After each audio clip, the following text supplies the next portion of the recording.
The veteran point guard, Hailey Van Lith, got her in free agency. This is perfect opportunity now for Hailey Van Lith as young point guard. The 21-25 WNBA draft was meant to be a night of celebration, a spotlight moment where rising stars took their place in the league's future.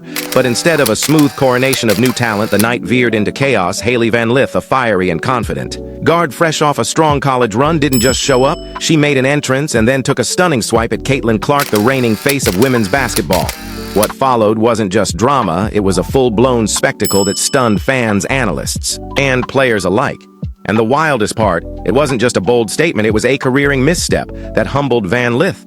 Before she ever stepped on a WNBA court, imagine being at the Shed in Hudson Yards, New York City, buzzing with excitement. The 2025 draft was a big deal, riding the wave of a record-breaking year for the WNBA. Caitlin Clark, the Indiana Fever superstar, had transformed the league in her rookie season, drawing massive crowds, spiking TV ratings, and landing lucrative broadcast deals. Her long-range shooting and playmaking had fans comparing her to NBA legends, and her impact was undeniable.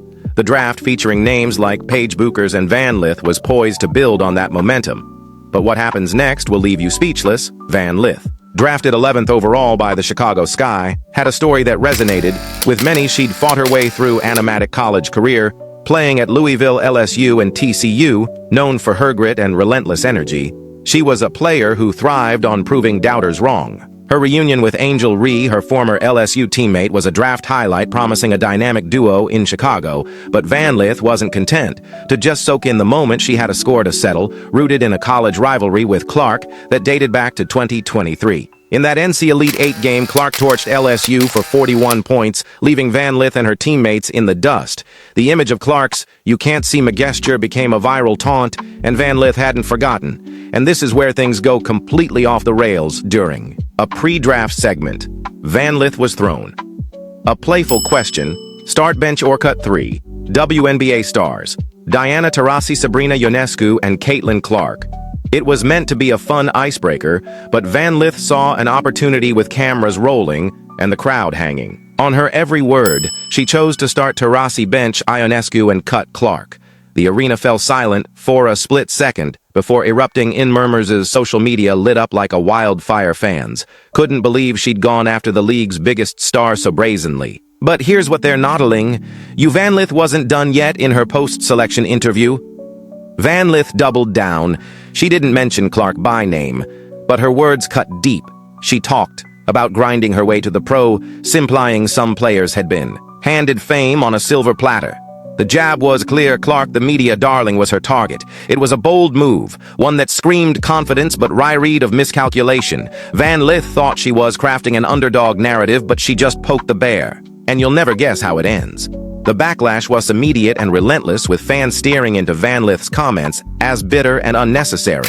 They flooded the internet with stats comparing her college career to Clark's. Van Lith's numbers were solid: nearly 20 points a game at Louisville, 18 at TCU, but Clark's were otherworldly.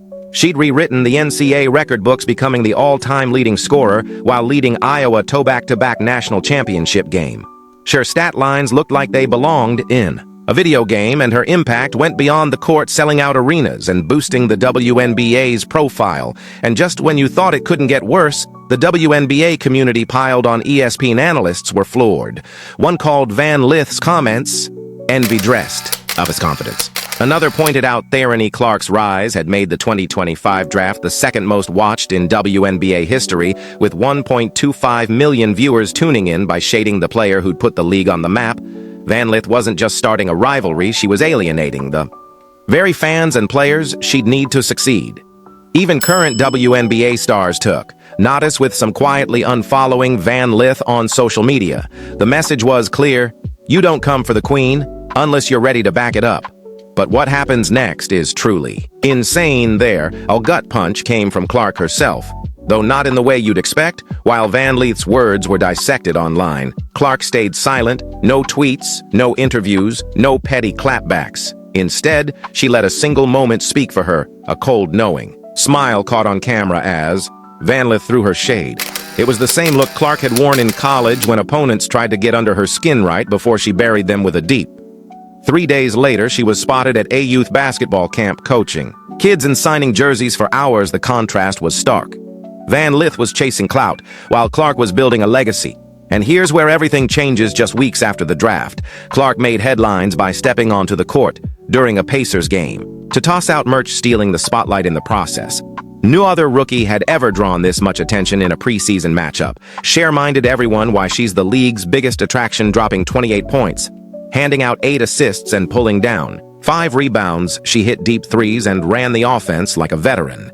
Meanwhile, the cameras caught Van Lith still in warm-ups, waiting for her moment. Social media erupted, flooding timelines with memes of Clark cooking while Van Lith looked on from the bench. The numbers told the story.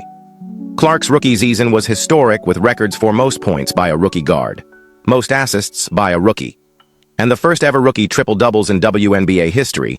She was named Player of the Month and Rookie of the Month in the same month, a first in league history. Van Lith, meanwhile, had yet to log a single professional minute stick around, because this next part is huge. The WNBA community didn't hold back. An anonymous player reportedly said, "You earn your place with buckets, not by running your mouth on draft night." A veteran praised Clark for bringing more money and exposure to the league, urging Van Lith to show some respect. League executives knew Clark's value better than anyone. Ticket sales had skyrocketed over 300% since her draft declaration, and her merchandise accounted for nearly half of all league sales. New broadcast deals with ESPN and Amazon quadrupling primetime exposure were tied directly to her star power. Clark wasn't just a player, she was a one-woman economic engine. And if you think that's bad, just wait, because Van Lith's troubles were just beginning behind the scenes. The fallout was brutal. Reports emerged that multiple teams had passed on drafting Van Lith, wary of her attitude and potential to disrupt locker room chemistry. One scout, speaking anonymously, said she was talented, but no, Caitlin and teams didn't want drama over production.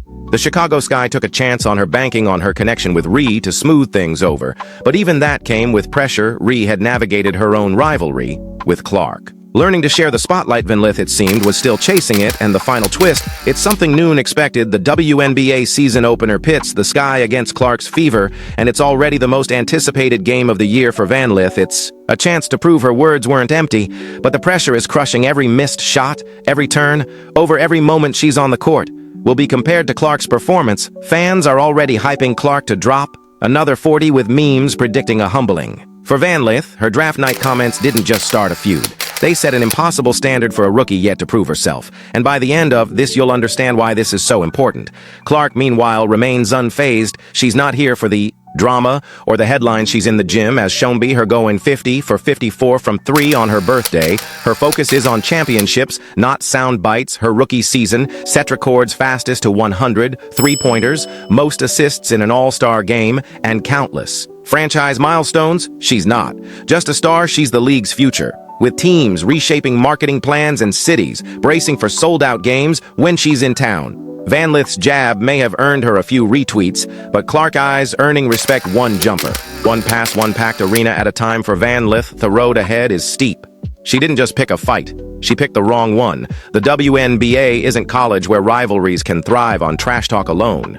This is a league finally gaining traction thanks to Clark's hard work and humility. By trying to tear her down, Van Lith misread the room and painted herself as the antagonist before earning the right to be a rival. Every game she plays will be a referendum on her draft night words, with fans and analysts ready to pounce in every misstep. You'll want to see this through to the end. Trust me, as the dust settles, one thing is clear. Caitlin Clark doesn't need to respond with words. Her game speaks louder than any interview. Could Van Lith, on the other hand, has a lot to prove. When the Sky and Fever face off in May, the scoreboard will tell their story. And that's where everything clicked into place. Because in the WNBA, talk is cheap, and Clark is already cashing checks with every bucket. Is the Van Lith Angel Reese matchup a threat to Caitlin Clark's Indiana Fever? Let us know what you think in the comments section below.